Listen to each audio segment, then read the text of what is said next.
आप देख रहे हैं अमेज नाउ।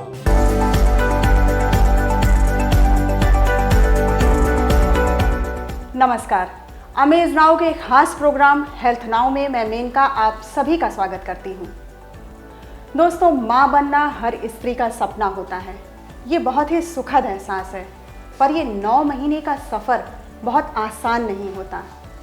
इस पूरे 9 महीने में एक स्त्री को अपना खुद भी ध्यान रखना पड़ता है और साथ ही साथ आने वाले बच्चे का भी ध्यान रखना पड़ता है। इस पूरे सफ़र में आपकी दिनचर्या कैसी होनी चाहिए, आपको कौन कौन से एक्सरसाइज करने चाहिए और साथ ही साथ आपका खान पान कैसा होना चाहिए और आपके घर का माहौल कैसा होना चाहिए, ये तमाम सवाल हैं जिन सवालों के जवाब आज हम जानेंगे शहर की जानी मानी डॉक्टर स्त्री रोग विशेषज्ञ डॉक्टर स्मिता मोदी जी से। नमस्कार डॉक्टर साहब, आपका हमारे चैनल पर स्वागत है। डॉक्टर साहब, अगर कोई महिला प्रेग्नेंट होती है तो उसके जब वो शुरुआती दौर पे होती है तो उसके शरीर में क्या क्या बदलाव आते हैं और शुरुआती दौर में क्या लक्षण होते हैं कि महिला जान जाए कि वो प्रेग्नेंट है? शुरुआती दौर में सबसे पहले तो उसका मासिक रुक जाता है जी, वो पहला लक्षण है जिससे पता चल जाता है कि वो महिला गर्भवती है जी। फिर थोड़ा सा जी घबराता है, जी मिचलाता है। अगर उसमें न्यूट्रिशन पोषक तत्वों की कमी है तो उसको कमजोरी सी एहसास होने लगती है, चक्कर आने लगता है। क्यों?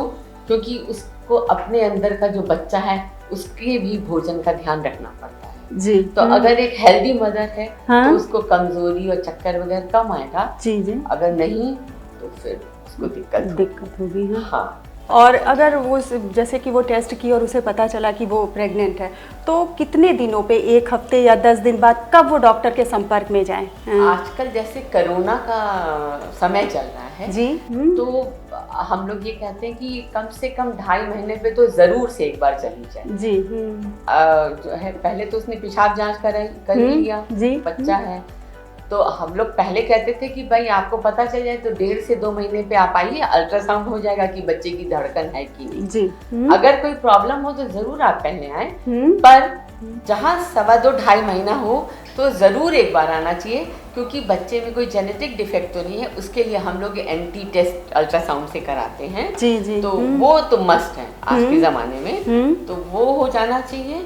और फिर ऐसे ही जब 5 महीना पूरा होता है जी, तो उसके पहले भी हम लोग लेवल 2 का एनामली स्कैन कराते हैं जी। उस समय माँ को ज़रूर से आना चाहिए और उसके बाद से 8 महीने के आसपास 2-4 दिन पहले या बाद, क्योंकि 9वां महीना अब लगने वाला है तो कोई अब अगर किसी माँ को दिक्कत है तो नहीं, माने हम कोरोना काल में मिनिमम 3 विजिट्स कहेंगे अगर हम कम से कम करें अदरवाइज तो हर महीने एक गर्भवती स्त्री को आना ही चाहिए उसका, क्योंकि कुछ पता नहीं चलता है कब ब्लड प्रेशर बढ़ जाए, कब उसका शुगर उसके आ जाए उसके ब्लड में, कब उसको थायराइड की प्रॉब्लम आ जाए जी।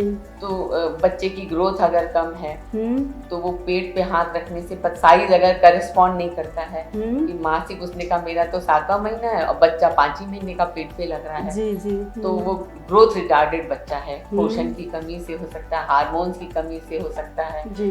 आजकल तो बहुत सुविधाएं हो गई है, कलर डॉपलर हम लोग पता लगा लेते हैं कि बच्चे को प्रॉपर न्यूट्रिशन आर्टरी से मिल रहा है नहीं जी।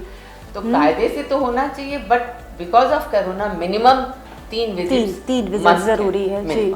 और ऐसे कौन कौन से टेस्ट होते हैं पूरे 9 महीने के दौरान में जो हर प्रेग्नेंट महिला के लिए बहुत जरूरी हो जाता है?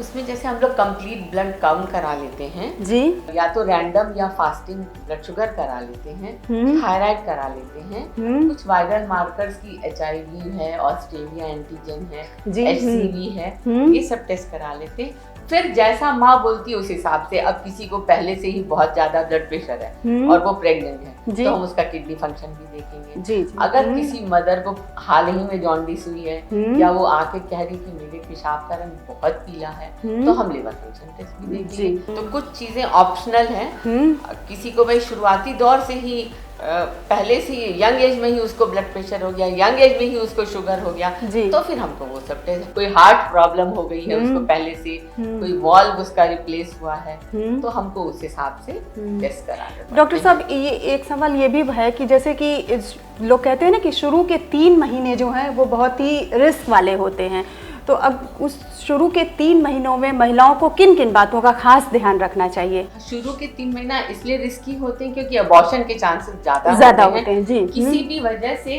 झटका नहीं लगना चाहिए जी, लोअर एब्डोमेन पे नीचे, इसलिए सूसू पॉटी भी ठीक होना चाहिए। जब आपको सूसू लगे तुरंत जाइए, पॉटी कड़ी नहीं होना चाहिए, डायरिया नहीं होना चाहिए क्योंकि आगे बच्चेदानी है, पीछे पॉटी का रास्ता है। ज्यादा अगर आपकी आते ही ली तो आपकी बच्चेदानी भी हिल जाएगी, तो बच्चा जो है वो माँ से अलग हो सकता है जी। तो झटका नहीं लगना चाहिए, पैर दबा के चलना नहीं चाहिए, फिसलना गिरना नहीं चाहिए, कोई चीज गिर जाए तो एकदम फटाक से नहीं उठाना चाहिए। हर मूवमेंट बॉडी का थोड़ा स्लो और इन कंट्रोल, माने आपके कंट्रोल में रहे आपका शरीर, ऐसा ना आप झटके से गई और स्लिप कर गई तो फिर आप जो है बच्चा आपका मिस हो सकता है। और आजकल देखिए, आजकल जैसे कि ऑपरेशन ज़्यादातर नॉर्मल या ऑपरेशन जब होता है तो बच्चे को मतलब एक स्वस्थ बच्चे को जन्म देने के लिए महिला को किन किन मतलब खाने में क्या क्या ध्यान रखना चाहिए और वो किस तरह के एक्सरसाइज कर सकते हैं और अपनी क्या दिनचर्या जो डेली जो वो काम करती है, क्या वो काम वो कर सकती है? हाँ बिल्कुल कर सकती है। ये देखिए, कोई बॉडी को हम लोग मेजर नहीं कर सकते कि तुम इतना काम कर सकती, तुम नहीं जी। पर किसी महिला को हम लोगों को फोर्स भी नहीं करना चाहिए कि नहीं तुमको तो इतना करना ही है। जितना उसको उसका शरीर अलाउ करे, जितने में वो कंफर्टेबल हो, बिल्कुल ही करना चाहिए। लोग खेत में काम करके भी बच्चा पैदा कर रहे हैं और बिस्तर पे लेके जी। तो ये थोड़ा सा आपका अपना मानसिक बल भी होना चाहिए कि हाँ भाई हम कर सकते हैं। और ये नॉर्मल फेनामेना है, प्रेगनेंसी कोई अबनॉर्मल चीज नहीं है कि आप उसको सोचिए कि अरे मुझे बच्चा आ गया है तो मुझे तो ये कमजोरी होनी। ये थोड़ा सा उसको मैंने स्पीच उससे लेना चाहिए स्पोर्टिंगली, भाई ठीक है, it's a normal part of the life. तो इसमें अच्छे से रहना चाहिए। एक गर्भवती महिला को बैलेंस डाइट लेना चाहिए जिसमें उसका सही मात्रा में प्रोटीन, कार्बोहाइड्रेट, शुगर हो, आयरन हो, कैल्शियम हो, उसका पेट सही तरीके से रहे, उसको न कब्ज हो न डायरिया हो जी। तो खूब सारा दाल, चावल, रोटी, सब्जी, फल, मेवा खाना चाहिए। आयरन के लिए जो है सेब है, खजूर है, किशमिश है, अंजीर है, ये सब लेना चाहिए। अंकुरित मूंग है, इस सबसे पेट भी साफ होता है। गुड़ है तो लैक्सेटिव का भी काम करता है क्योंकि गर्भाशय जब बढ़ता है तो थोड़ा सा पीछे आंतों को भी दबा देता है तो वो उससे कब्ज की भी शिकायत हो जाती है और गैस की भी शिकायत हो जाती है। तो ये एक नेचुरल वे में जो है और ये सारी चीजें और पोषक भी है, ये बच्चे के लिए भी फायदा। ये सारी चीजें अगर महिलाएं लेंगी तो मतलब उनके लिए अच्छा रहेगा और बच्चे के लिए भी अच्छा रहेगा, उनको कमजोरी नहीं महसूस होगी। कैल्शियम के लिए दूध ले लें, मखाना ले लें जी, तिल ले लें, अंजीर में भी कैल्शियम है, जितनी पत्तेदार सब्जियां, हरी पत्तेदार सब्जियां सब में कैल्शियम, आयरन दोनों चीजें मिलेगा, शलजम है। तो ये सब भोजन में लेना चाहिए और हर तरह का फल और मेवा लेना चाहिए क्योंकि सब में अलग अलग मिनरल और विटामिन होता है। तभी आप एक बैलेंस। मैदा कम से कम खाना चाहिए क्योंकि मैदा वाली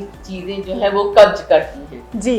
तो मैदा की चीजें बिल्कुल नहीं लेना चाहिए। और मैं तो ये कहूंगी कि नॉनवेज भी तो जहाँ तक हो सका अवॉइड करना चाहिए बिकॉज नॉनवेज को पचाने में आंतों को हमारे ज्यादा मेहनत करनी पड़ती है। तो हमारी बॉडी की हम जो भी खाएं तो हमारी शक्ति जो है किसी भी गर्भवती महिला की उस बच्चे को पालने में लगनी के पनपने में, डेवलपमेंट में लगनी चाहिए, किसी और चीज खाना को पचाने। जी, तो वही एनर्जी है, अगर खाना पचाने में कम लगी तो वो बच्चे के लिए फेवरेबल होगी, बच्चे को फायदा पहुंचाएगी। और आपने जो एक्सरसाइज की बात कही, walking is the best exercise, चलना, क्योंकि उसमें बस फिसले गिरने ध्यान रखें, वो चाहे औरत पतली हो चाहे मोटी हो सब कर सकती है।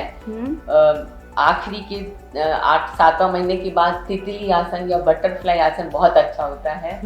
अगर महिला जो है जैसे पलंग पे बैठ जाए, क्योंकि अक्सर लोग फिर काफ में पेन, एड़ी में दर्द क्योंकि बिकॉज ऑफ वेट, तो आप स्ट्रेचिंग एक्सरसाइज होती है, जैसे आप पलंग पे बैठ गए, आपने अपना पैर अच्छे से फैला लिया और पैर का सब मूवमेंट कर लिया, तो यहाँ से आपको तनाव की वजह से थोड़ा सा आपको रिलैक्सेशन होता है, ब्लड आपका फ्लो जो है वो सही हो जाता है। फिर आप कुर्सी पे या टेबल पे कंफर्टेबली खड़े होके उचकिए। तो अब मतलब कुछ भी ऐसा एक्सरसाइज कर सकती है जिसमें आपकी पेल्विस जो है वो और लचीली रहे, ताकि आपके नॉर्मल डिलीवरी, क्योंकि जब बच्चा आता है तो जो हड्डियां हैं वो हमारी जैसे जैसे बच्चा नीचे आता है कहीं पर फैलती है, कहीं पे सिकुड़ती हैं और वो बच्चे को जगह देती है कि वो प्रॉपरली नीचे आ जाए। तो हमारी जितनी ये लचीली हड्डियां होंगी पेल्विस की, उतना ही नॉर्मल डिलीवरी के चांसेस ज्यादा होंगे। जी।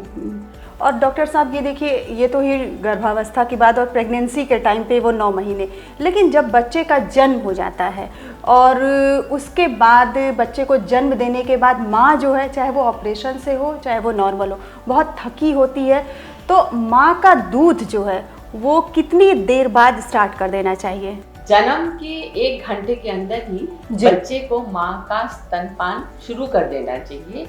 उसको कंगारू मदर केयर भी कहते हैं। बच्चे को कहा जाता है, चाहे नॉर्मल हुआ हो चाहे ऑपरेशन से, वहीं लेबर रूम में या ऑपरेशन थिएटर में बच्चे को माँ के पेट पे रख दीजिए। बच्चा खुद ही अपने आप खोजेगा निपल, थोड़ा उसके निपल के पास हो और वो सकिंग स्टार्ट कर देता है, अगर एक हेल्दी बच्चा है तो। और शुरू के 3 दिन में जो दूध निकलता है उसको हम लोग कोलेस्ट्रॉम कहते हैं, वो बिल्कुल अमृत के समान काम करता है।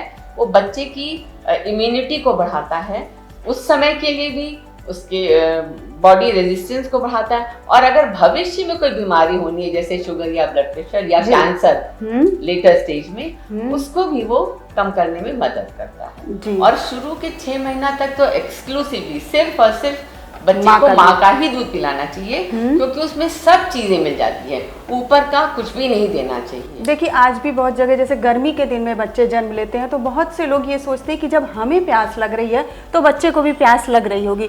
तो क्या बाहर का पानी या शहद कुछ भी नहीं देना चाहिए? जी। माँ के दूध में 90% वाटर होता है जी, तो वो पानी का ध्यान रखता है।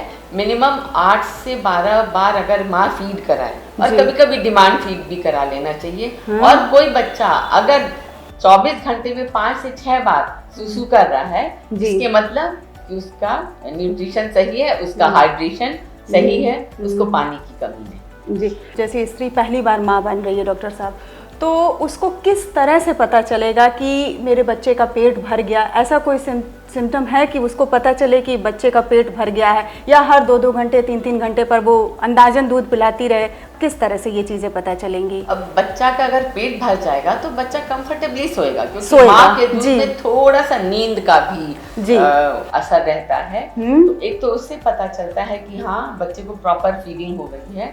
दूसरा, बच्चे का 1 हफ्ते में 125 ग्राम वजन अगर हर हफ्ते बढ़ता है जी, तो that is the best thing. उससे पता चल जाता है कि हमारे बच्चे को प्रॉपर न्यूट्रिशन मिल रहा है जी।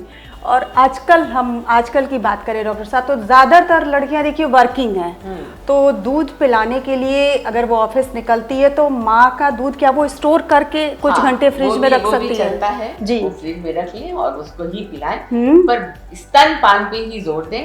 उससे माँ को भी फायदा है, जो है एक बॉन्डिंग मदर और बच्चे में बनती है। भाई सामने ब्रेस्ट पे पिलाए तब तो उससे बढ़िया कोई बात ही नहीं है जी। और बच्चा भी बहुत कंफर्टेबल फील करता है माँ की गोदी में। माँ को कोई कैंसर वैंसर नहीं होगा। अच्छा, दूसरा पैसे से भी, फाइनेंशियली भी कि आपको खरीदना नहीं है जी। दूसरा फिर टेम्परेचर का भी कोई लफड़ा नहीं है। हमारा बॉडी टेम्परेचर और बच्चे का बॉडी टेम्परेचर ऑलमोस्ट सेम है, तो सेम टेम्परेचर पे हमको न दूध गर्म करना है न हमें ठंडा करना है। तो ये सब फायदे स्तनपान से होते हैं। पर वर्किंग है तो डेफिनेटली फ्रिज में रखें, फिर उसको थोड़ा सा बाहर मतलब थोड़ी देर रखें। कितनी देर तक, जैसे कि 1 घंटे 2 घंटे, या निकाल के रख के चली जाए? ऐसा ये तो थोड़ा सर्कमस्टांसेस पे भी डिपेंड करता है। और फिर फीडिंग पे आपको फिर देखना पड़ेगा कि आप अगर 5-6 घंटे बाद भी वही दूध पिला रही हैं तो बच्चा रोएगा, अगर अनकंफर्टेबल होगा, उसके पेट में दर्द होगा, अगर वो दूध में कुछ प्रॉब्लम हो या उसको डायरिया होने लगेगा या कॉन्स्टिपेशन, तब आपको बिल्कुल ध्यान देना पड़ेगा कि भाई हम 2 घंटे से ज्यादा निकला हुआ पिला सकते। वो तो आपका अलग अलग बच्चे पे अलग अलग देखना पड़ेगा। वैसे कोशिश करें कि आप अपना ही दूध पिलाएं। डॉक्टर साहब, ये समय देखिए कोरोना का चल रहा है, तो अगर किसी महिला को कोरोना हो गया है तो क्या वो माँ का दूध पिला सकती है, अपना दूध पिला सकती है? बिल्कुल पिला सकती है, कोई दिक्कत नहीं है, बच्चे को कोई दिक्कत नहीं होती है। और आजकल देखिए ये वैक्सीनेशन का भी टाइम चल रहा है, तो बहुत से लोगों की ये धारणा होती है कि अगर हम स्तनपान करा रहे हैं तो हम टीका नहीं लगवा सकते हैं, तो ऐसा कुछ है क्या? नहीं, आप प्रेग्नेंट औरतें भी लगवा सकती हैं, डिलीवरी के बाद भी लगवा सकती हैं, ऐसा मतलब वैज्ञानिकों का कहना है जी। हाँ, पर हाल ही की ये तो सब अभी चीजें हैं। अब इसका बहुत ज्यादा इफेक्ट तो देखिए 2-4-5 साल बाद प्रॉपर स्टडी हो जाएगी, पता चलेगा। पर अभी जो भी स्टडी हुई है कहीं कोई नुकसान नहीं, सबने टीका लगवाया है और प्रेग्नेंट लेडीज फीड भी करा। और ये कोरोना, जैसे कि कोरोना की दूसरी लहर में डॉक्टर साहब देखा गया कि प्रेग्नेंट वुमेन भी है ज़्यादा प्रभावित हुई हैं, उनके ऊपर भी इसका असर हुआ है। तो किस तरह से वो बच सकती हैं, वो उस टाइम पीरियड में उन वैसी महिलाओं को किन किन बातों का ध्यान रखना पड़ता है? सोशल डिस्टेंसिंग, दूर रहें, घर के अंदर ही रहे। मैंने शुरू में कहा कि कोरोना के समय में मैंने minimum visits to the doctor, आप कम से कम घर से बाहर निकलिए। इवन घर में भी आप सबसे दूर रहिए, क्योंकि प्रेग्नेंट लेडी की इम्यूनिटी कंपैरेटिवली कम हो जाती है, क्योंकि वो उसके अंदर एक बच्चा है। तो चाहे आपके अपने पति हो या जो हो, थोड़ा सा एक डिस्टेंस बना के रखिए, मास्क लगा करके रखिए, हाथ धोने का जो सैनिटाइजेशन है उसका ध्यान रखिए। अगर आपका दरवाजा कभी कोई बच्चा खोल रहा है, कभी कोई नौकर आके खोल रहा है, तो भाई आप थोड़ा सा उसके लिए केयरफुल रहिए कि बार बार उसको आप क्लीन करते चलिए। ये सब सावधानी। और पोषक तत्व जैसा मैंने बताया, एक हेल्दी डाइट लीजिए कि आपको प्रॉब्लम ना हो। तो इन बातों का इन बातों का ध्यान रखिए दोस्तों, तो आप भी देखिए एक स्वस्थ बच्चे को जन्म दे सकती हैं। गर्भावस्था में किन किन बातों का ध्यान रखना चाहिए, अपने खान पान पे किन चीज़ों को ध्यान रखना चाहिए, और साथ ही जब बच्चा जन्म ले लेता है तो माँ का दूध उसके लिए सर्वोत्तम आहार है, उसका कोई विकल्प नहीं है। इन सब चीज़ों के संबंध में डॉक्टर साहब से इतनी अच्छी बातचीत हुई, इसके लिए डॉक्टर साहब आपको बहुत बहुत धन्यवाद। दोस्तों, ये थी स्त्री रोग विशेषज्ञ डॉक्टर स्मिता मोदी, जिन्होंने गर्भावस्था के संबंध में और स्तनपान के संबंध में हमें ढेर सारी जानकारी दी। इसके लिए इनको बहुत बहुत धन्यवाद। हेल्थ नाउ के अगले अंक में आपसे फिर मुलाकात होगी, तब तक के लिए नमस्कार।